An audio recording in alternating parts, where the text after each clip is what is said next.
एक बार एक लड़का सुनसान रास्ते से घर जा रहा था। तभी उसे लगता है कोई उसका पीछा कर रहा है। वह डरता हुआ पीछे पलटता है तो एक औरत उसके पीछे आ रही थी। लड़का तेजी से आगे बढ़ता है। वो औरत अब भी उसके पीछे आ रही थी। लड़का बार बार पीछे पलटकर देख रहा था और घर की तरफ तेजी से भागता है। लड़का सीढ़ियों से चढ़ता हुआ घर पहुंचता है और सोफे पर बैठकर चैन की सांस लेता है। थोड़ी देर बैठने के बाद वह हाथ मुंह धोने बाथरूम में जाता है और हाथ मुंह धोता है। तभी बाथरूम का दरवाजा कोई खटखटाता है। वह दरवाजा खोलता है तो दरवाजे पर वही औरत होती है। वह उस औरत को अपने घर पर देखकर हक्का बक्का रह जाता और वहीं बेहोश हो जाता है। एक लड़का अपने ऑफिस से काम करके घर आता है। लड़का थका होने के कारण बिना कुछ खाए पिए चादर ओढ़कर वहीं सो जाता है। उसे सोए कुछ देर हुए ही थे कि तभी उसे लगता है कोई उसका चादर खींच रहा है। वह डर जाता है और डरते हुए चादर से अपना फेस बाहर निकालता है तो उसे कुछ भी दिखाई नहीं देता।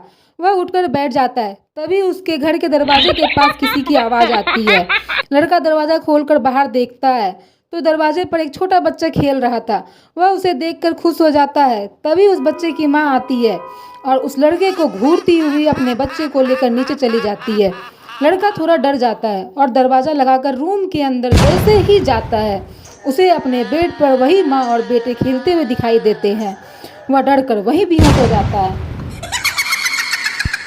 एक चुड़ैल जिसका नाम लीजा था, वह औरत के रूप में एक आदमी के घर काम करती थी। वह आदमी बहुत बदमाश था। एक दिन लीजा से एक गिलास गलती से टूट जाती है। वह आदमी लीजा के पास आता है और उसे बहुत डांटता है। लीजा को गुस्सा आता है और वह अपने चुड़ैल के रूप में आदमी के सामने आ जाती है। आदमी चुड़ैल को अपने सामने देखकर हक्का बक्का रह जाता है। फिर लीजा चुड़ैल उस आदमी को बहुत परेशान करती है। इससे यही सीख मिलती है कि घर पर काम करने वाली को भी सम्मान देना चाहिए, नहीं तो वह गुस्से से चुड़ैल बन सकती है। एक आदमी अपने घर में चैन की नींद सो रहा था और आधी रात में उसके बाजू वाले कमरे से उसके बच्चे के चिल्लाने की आवाज आती है। वो उसके कमरे में जाकर देखता है तो उसकी बेटी बोलती है, पापा मेरे बेड के नीचे कोई भूत है। तो उसके पापा बोलते हैं, बेटा भूत भूत कुछ नहीं होता, यह सब मन का भ्रम होता है।